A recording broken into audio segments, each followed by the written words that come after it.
প্রথমে work culture.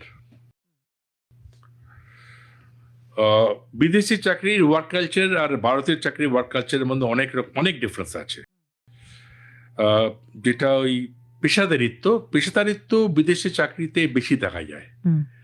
আর সেটা আমাদের ভারতবর্ষে এখনো সেই ওই লেভেল অফ কম্পিটেন্সিতে পৌঁছাতে একটু সময় লাগবে।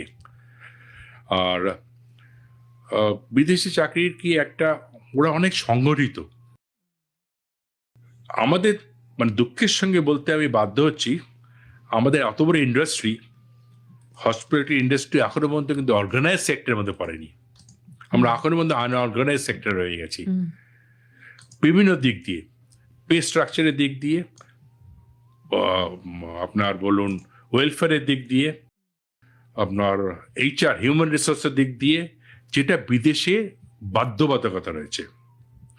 যে জিনিসটা আপনি দেশে কাজ করে পাবেন না, যেগুলো আপনার পাওয়ার একদমই ম্যান্ডেটরি ছিল, কিন্তু অনেক রকম ওই লুফলস আছে বলে তার মাঝখান দিয়ে সবাই বেরিয়ে যাওয়ার চেষ্টা করে, যেটা বিদেশে আপনি ইচ্ছা থাকলে করতে পারবেন না।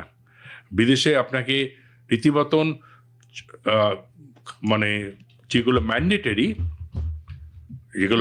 যেগুলো আপনার যেমন এমপ্লয়িজ ইন্স্যুরেন্স, এমপ্লয়িজ কম্পেনসেশন, হ্যাঁ, তারপরে আপনি তাকে আজ ইচ্ছে হলো কালকে তাকে চলে যেতে বললাম, সেটা এই ব্যাপারে কিন্তু total labour solid very strong department আছে যারা প্রোটেক্ট করে, যেটা এখনো পর্যন্ত আমাদের দেশে হয়ে ওঠেনি।